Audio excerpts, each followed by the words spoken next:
common question that I always get asked is, what strategy do I trade? So let me break down my strategy for you step by step. So supply and demand zones are areas in the market where buying or selling pressure is strong enough to reverse the price. These zones matter because they're areas in the market where institutions place large orders, and that eventually causes a shift in direction or a pause. Now, everybody knows that the market moves in waves. So there's going to be choppy periods, and then there's going to be fast, imbalanced moves. And supply and demand zones are areas that'll help us spot those turning points. Demand zones are areas in the market where strong buying happened before. So here we have the 2-hour time frame, and we have a demand zone right here. Buyers who did not get their full positions filled in the first go may still be waiting for price to get back so they can fill their positions. And this is why we look to take longs at demand zones, and demand zones will always be below current price. Now we can go ahead and move to the 5-minute time frame, which is the time frame that we are going to use to look for an entry. This down here is the 2-hour demand zone that we just marked up. When price comes back down towards the demand zone, we're expecting those large institutional orders to get filled, and buyers will step in,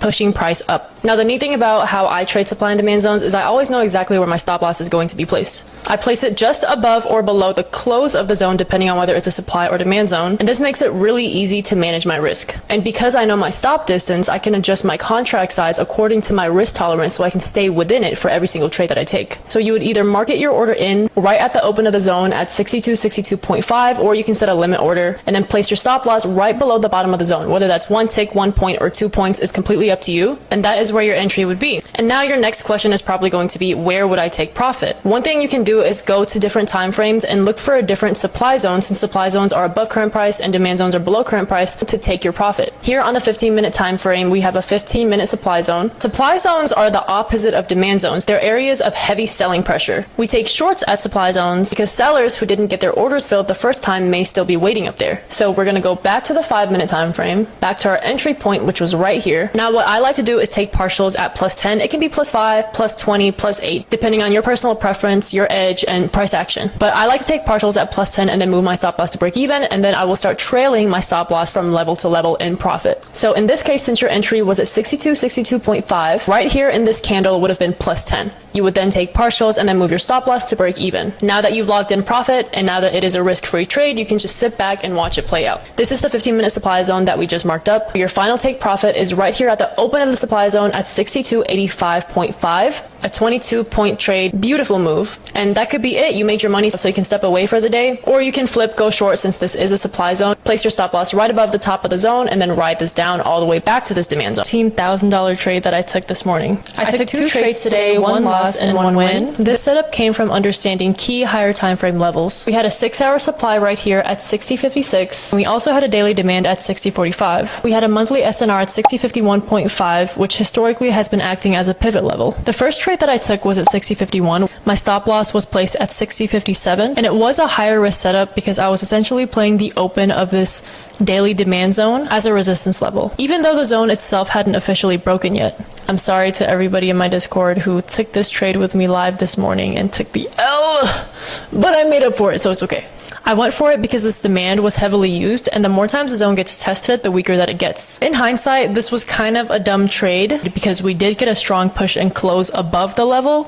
So yeah, that was my first trade. It was an L. My second trade was a short at 60.54. I had a little bit tighter of a stop loss here. I had a 4-point stop placed at 60.58. This time I was playing the pivot level at 60.51.5. I was a little bit more confident in sizing up in this trade, as well as taking this trade on more than one account. I do want to point out that it may look like I was shorting the 6-hour supply right here at 60.56 because we did get these wicks rejecting right out of it. I'm sure you could look at it that way, but that's not what I was doing, and it's not what I would have wanted to do either. Because the 6-hour supply was so used up at this point, I didn't really trust it to reject again. I took partials at +10 and closed out my entire position at 60.26, which was a 30-minute demand right here. We eventually tanked all the way down to 59.94.5 daily SNR, which is where we ended up bouncing. Position today, and it was $6,000. My Shayla! This was my biggest red day this year, and today was a good reminder to myself that red days are inevitable in trading. They're a part of the game, and they don't erase all the progress that you've made thus far. Growth comes from learning how to handle your losses. Now, with that being said, I took 2 L's today, and I'm going to be going over the second one because that one was the one that was the most annoying. So the second trade that I took today was my game plan setup number 2, which actually played out really beautifully for some of my Discord members because they got filled. And then the other half of us, including me, did not get filled. So game plan setup number 2 was to short 6254.25 at 90-minute supply. The top of the supply was at 6257.75. We all had our limit orders set for a short right here at 6254.25. Half of us got filled and the other half didn't. Well, first off, this morning we got front run once and then we got front run again. And then that's when the trade happened, the third time.